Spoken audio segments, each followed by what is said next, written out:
congratulations, Ange. 4 teenagers in your starting lineup, a potentially tricky away tie, but you've come through with a win. You must be very happy. Yeah, I am. Yeah, irrespective of who you're playing, Europe away is always a challenge. And you saw the atmosphere the crowd create. They get really behind their team, and the conditions as well. So there's a whole range of things you need to deal with. Obviously, made quite a number of changes to the team, including putting the young boys in. But I thought they handled it really, really well. We needed to defended well. We played some good football. Created some good chances. Maybe could have had a couple more. And most importantly, win an away European tie, which I think it's a credit to the lads.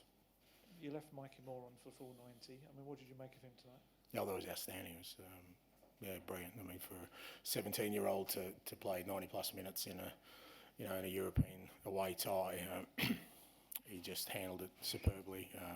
Kind of knew he would, and I think it'll help his growth as a footballer. Once you get through a sort of experience like that, I think you grow and evolve. And I didn't feel like I needed to take him off. He still looked strong at the end and was still contributing. And we've had the Busby babes and the Fergie fledglings, those 4 teenagers, Ange's Angels. Oh, no. You got to do better than that, mate. No chance. Go on. So you got a question, or is it just? I mean, you chucked them in. There's a lot of teenagers to put in, but I guess you've seen over the last few weeks already. Look, I wouldn't say I chucked them in. I mean, it's all kind of, with all these things, you've got to be really careful with the young players. I certainly am.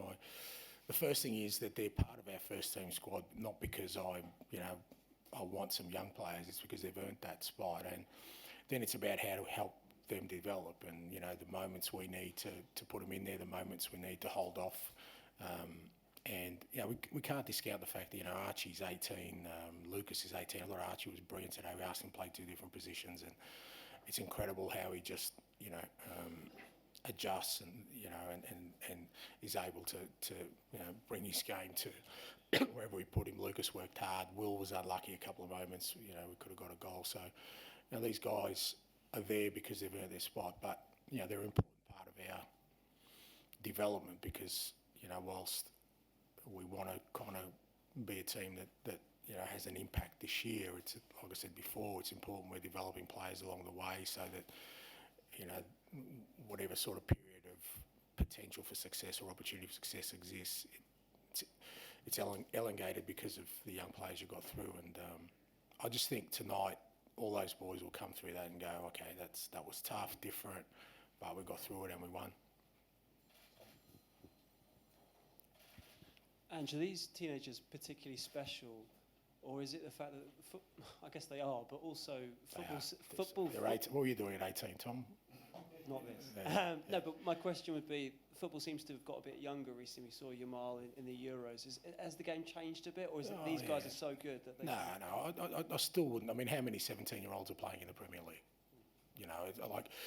Yamal's brilliant, but it's not a common thing. It's still pretty rare, because you have to take into account not just their physical maturity at 17 of being able to handle it, their sort of emotional maturity. You've got to be really careful. There is always exceptions to the rule, and Yamal's certainly one of them. And I think, like I said, but if you look at the Premier League, how many 17-year-olds are actually contributing, and Mikey is already to us, shows that he's got something special. But we just got to be really careful about how we develop that, I think.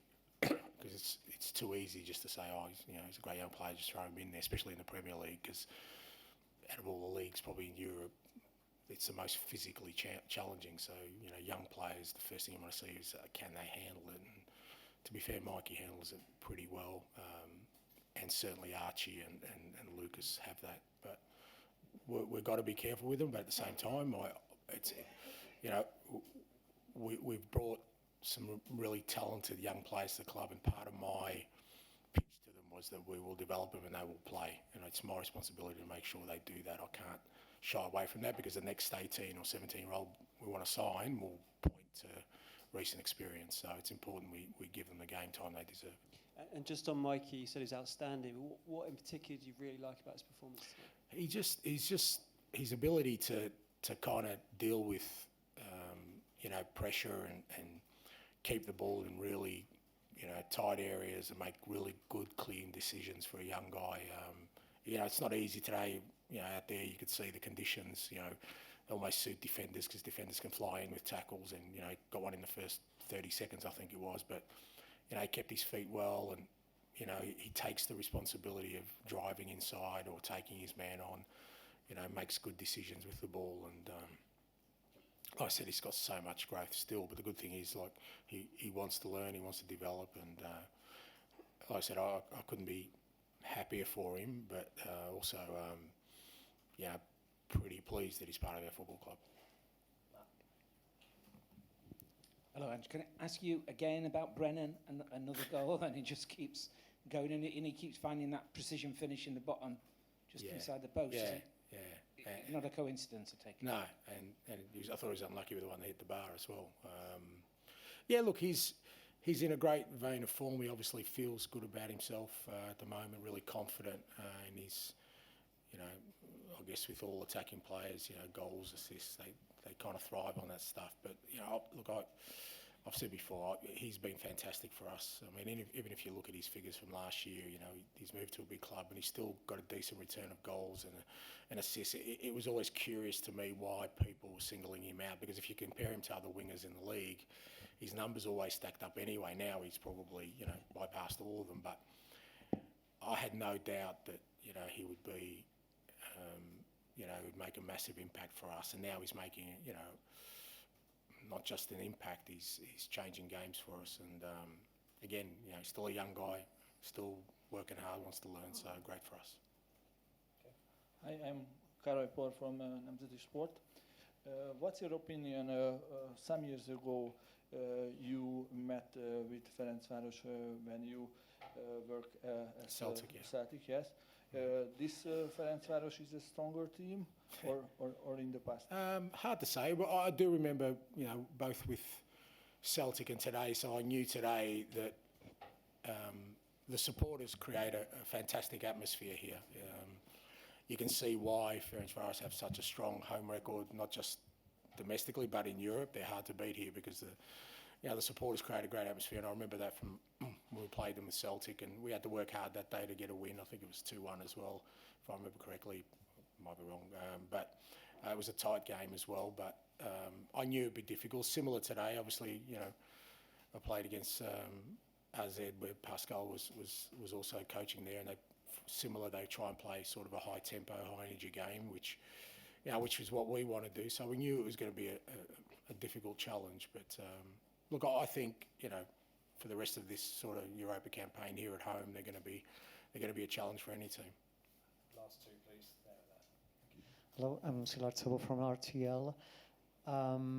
Did Ferencváros surprise somehow your team in the first 20 minutes because the game wasn't going the way you wanted, I guess, until your first goal?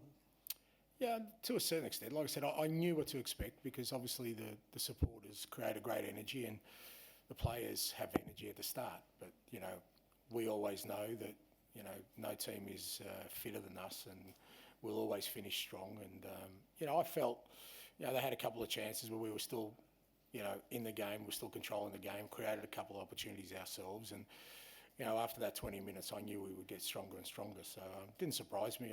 We spoke about it before the game. I think every time you play away in Europe, that first 20 minutes is pretty important because the crowd is excited, all the players have energy. It's inevitable that the home team are going to have some period of dominance, and you have to be strong. And I thought we were strong and eventually broke them down and got our goal. Final question there, please. Janusz Kra from 24.2. My question is about at the second half, Archie Gray and Ben Davies switched positions. Yeah. Could you tell me some words about, please, what was the reason behind that? Was that some kind of response for how Ferencváros played in the first half, or something else? No, I just thought, like I said, I felt like we were starting to get on top and stronger, and Archie's just got a great capacity to run, and I thought putting him at sort of left back, he would then be able to get forward for us more than Ben, and Ben, with his ability to defend and he's left-footed, he could get the ball out to the left side. So I just wanted to use Archie's energy as much as anything because he did a good job for us first half, but I just felt in the second half we could really sort of put them under more pressure if we had somebody on the left-hand side, the same way as the right-hand side, who could get forward and get back. And Archie, and I thought he did that really well. I mean, his first run, I think he ran the whole pitch, and I thought that helped us sort of balance our attacks on both sides. Thank you very much. Thank you.